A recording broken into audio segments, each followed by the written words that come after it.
नमस्कार, आप देख रहे हैं ब्रेकिंग बिहार। अभी हम लोग हैं पटना सिटी के मिर्चाई गली में प्रमोद बागला जी की, जहां पर कल हत्या हुई है। हम लोग वहीं हैं। देखिए, यही मिल है, तेल का जो मिल है, तीसी के तेल का, जहां पर प्रमोद बागला जी विगत 30 वर्षों से तेल का कारोबार करते थे। और यहीं पर अपराधी जो है उनसे रंगदारी मांगने के लिए आए थे। उनका स्टाफ जो है उसको 200 रुपये दे भी रहा था, लेकिन उसके बावजूद जो है पैसों के लिए बकझक हुई। इसी पर प्रमोद बागला जी ने बीच बचाव करने का प्रयास किया। इसी क्रम में अपराधियों ने ताबड़तोड़ उन्हें गोली मारी और इसी गलियों से भाग करके जब अपराधी जा रहे थे तब उनके बेटा उधर से जो लौट रहे थे उन्होंने पकड़ने का प्रयास किया। इसी क्रम में उनके बेटा को भी एक गोली लगी है। हालांकि गोली निकाल दी गई है, अभी आईसीयू में भर्ती है, लेकिन स्थिति उनकी अभी स्थिर है, खतरे से बाहर बताए जा रहे हैं। लेकिन जिस प्रकार से पटना सिटी में अपराधियों का आतंक बढ़ गया है, वैसे में प्रशासन को कठोर कार्रवाई की जरूरत है, क्योंकि अगर यदि अपराधियों में डर का माहौल पैदा नहीं होगा तो अपराध कभी कम नहीं हो सकता है। अभी हम लोग पहुंच गए हैं पटना सिटी में चौक थाना। यहाँ एडिशनल एसएचओ प्रदीप कुमार जी हमारे साथ हैं, इनसे बात करेंगे प्रमोद बागला केस में क्या बातें हुई। सर, क्या अभी तक कार्रवाई हुई?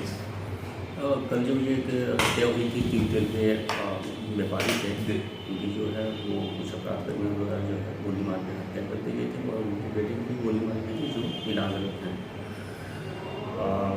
उनके जो मैनेजर हैं उनके बयान पर जो है केस दर्ज हुआ है कि वो चश्मदीद थे, दर्शी थे और उन्हें 2 नामजद अभियुक्तों जो प्राथमिकी के नामजद हैं, वो जो रोहित कुमार उर्फ और एक जो है रंजीत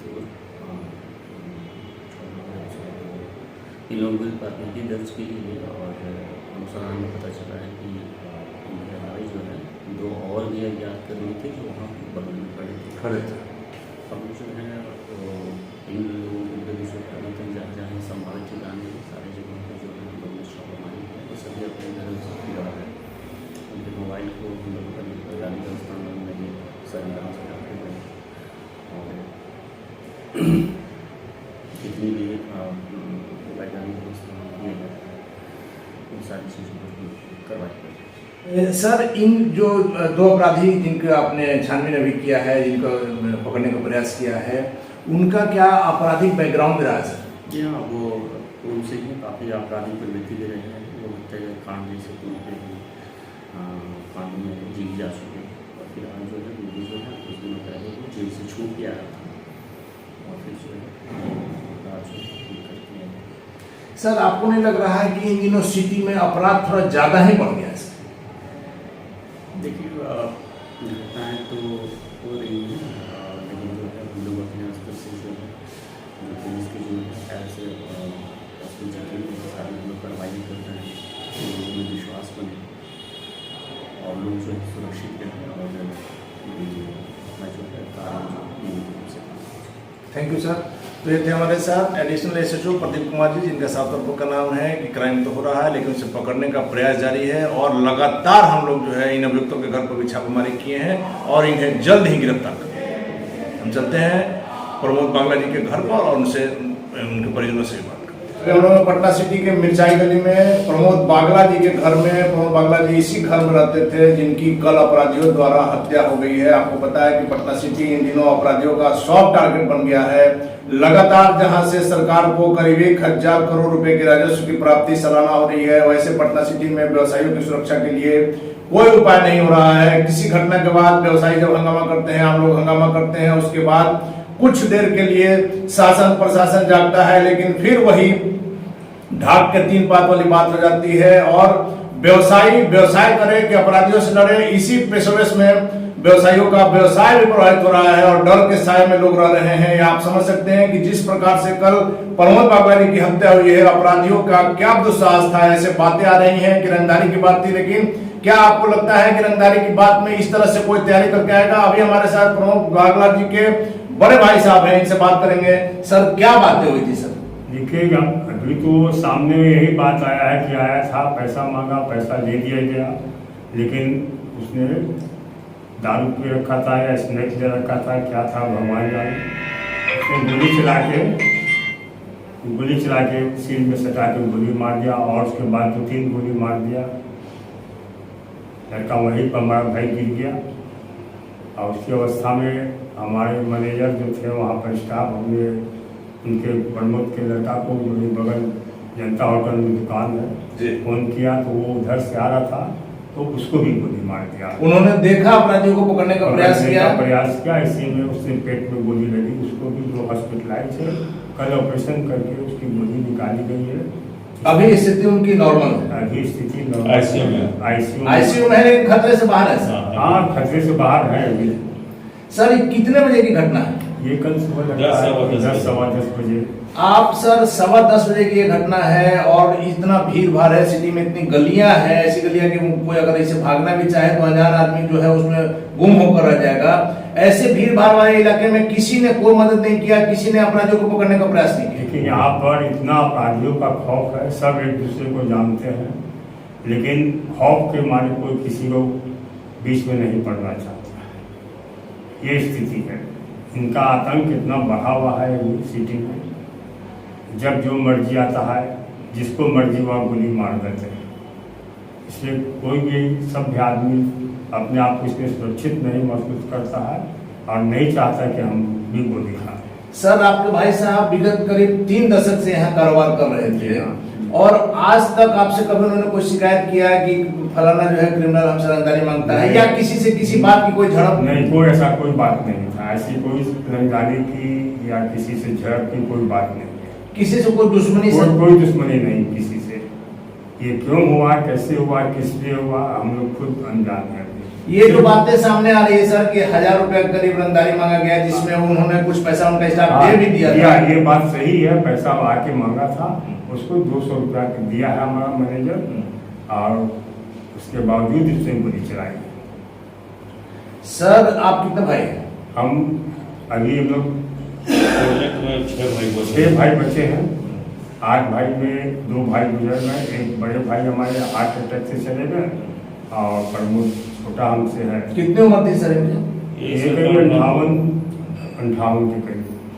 सर जो हो गया है उसको तो वापस नहीं लाया जा सकता है, लेकिन सिटी में जो अपराधियों का आतंक बढ़ते जा रहा है, वैसी स्थिति में आप क्या करना चाहते हैं? हम क्या बोलेंगे, प्रशासन सब चीज जानता है, प्रशासन से कुछ भी नहीं छुपा रहता है। उसमें हम क्या प्रशासन को राय देंगे? प्रशासन खुद सोचे कि हमको क्या करना है और कैसे करना है। हमारे बोलने से और कहने से तो कुछ होगा नहीं। जो चाहे थाना सर कितने देर के बाद आया था? थाना तो बहुत कर लगता है 2 घंटा बाद आया है। सूचना देने के 2 घंटा के बाद थाना आया? हाँ, सूचना तो तुरंत पूरे सिटी में हम बात फैल गई। थाना कहाँ सोया हुआ था? थाना को क्या सूचना नहीं मिली? अभी तक की कार्रवाई से रिपोर्टर आ गए, सब आ गए, लेकिन थाना नहीं था। सभी लोग आ गए, मीडिया आ गया, लेकिन थाना नहीं। अभी तक की कार्रवाई से सर आप क्या कहेंगे? आपको हम तो क्या बोलेंगे अभी तक की कार्रवाई से? जब सामने कुछ हमको रिजल्ट आएगा तभी तो हम कुछ समझेंगे।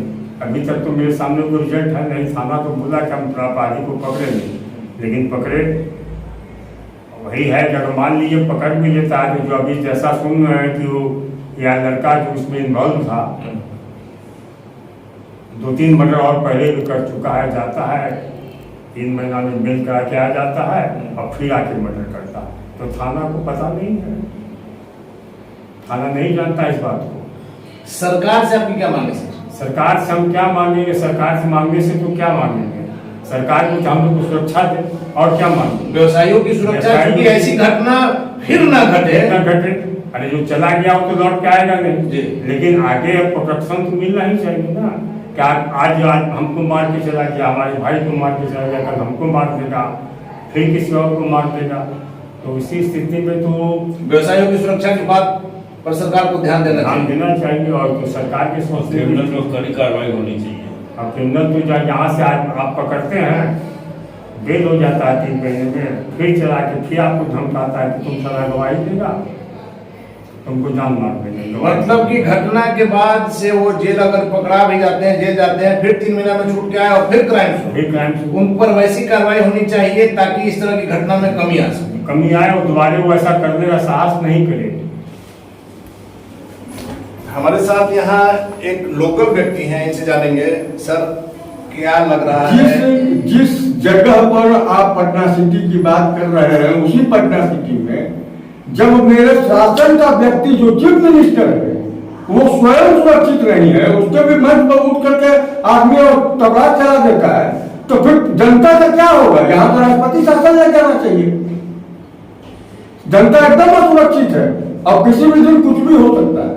मतलब जनता भगवान भरोसे चल रही हाँ, है। एकदम बिल्कुल भगवान भरोसे चल रही है। जब तक चल रहा है, कोई भी आदमी कब मर जाएगा कोई गारंटी नहीं। सर, सिटी में जिस तरह से अपराधियों का मनोबल बढ़ गया है, अपराध की प्रवृत्ति बता रही है कि अपराधियों का मनोबल किस स्तर तक पटना सिटी में बढ़ गया है। वैसे पटना सिटी में जहां की व्यवसायियों के लिए गढ़ माना जाता है, यहां से सरकार को 1000 करोड़ के आसपास का आकलन जैसा है कि सालाना राजस्व मिलता है, वैसी स्थिति में जो व्यापारी सरकार को कुछ दे रहे हैं उनकी सुरक्षा के लिए सरकार कुछ नहीं कर पाती।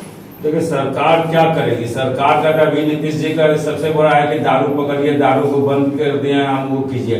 पुलिस कई बार गश्ती लगाती है, चौक थाना की, या हम यही कहेंगे या कहीं भी कोई थाना की, आप किसी भी मंडी में जाके देखिए कहाँ पर चेक पोस्ट बना के रखे। एक थाना है झावगंज में, उसके बाद कितने दूर में उनका एरिया में घूमता है गश्तीदारी। खाली बस जहाँ भी होता है तो दारू के लिए पर कोई भी खबर होगा तो ठीक है आ रहे हैं, या कोई भी समाचार, व्यापारी मतलब कोई सुरक्षित महसूस करता है। कुछ जैसा लग रहा है कि व्यापारियों को यहाँ से पलायन करना ही पड़ेगा, फिर से जंगल राज की ओर बिहार बस एकदम। मतलब ये तो हम समझे कि देखिए कि हम तो इससे अच्छा था लालू जी के राज में था तो कम से कम उतना तो नहीं था, आज इतना हो रहा है कि रोज हो रहा है। आज पटना सिटी में कम से कम आज समझता है कि 15 से ऊपर हो गया 20-25 दिन में, और किसी में कोई कार्रवाई नहीं हो पा रही। कोई सब वही क्रिमिनल सब है, मालूम है लोग को, लोग क्या कर रहे हैं। सर, आप हमारे माध्यम से क्या कहना चाहेंगे कि खास करके पटना सिटी में व्यापारियों की सुरक्षा के लिए, अमन चैन के लिए सरकार को क्या करना चाहिए? अब ये तो हम यही चाहेंगे भाई कि व्यापारी है उन लोग के अमन सुरक्षा सबके लिए, मतलब वो एक वैसा करें व्यवस्था की जिससे वो शांतिपूर्वक व्यापार अपना करें।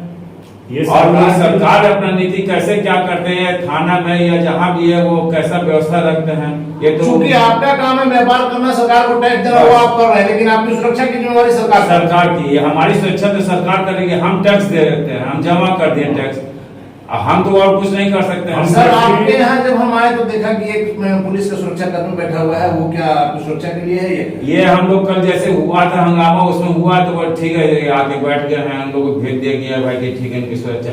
अब ये सुरक्षा का सवाल है कि देखिए हर जगह तो नहीं पॉसिबल होगा इनको, जहाँ घटना होगा तो वहाँ ये 4 आदमी भेज देंगे, लेकिन और भी तो व्यापारी है उन लोग की कैसे क्या करेंगे सुरक्षा।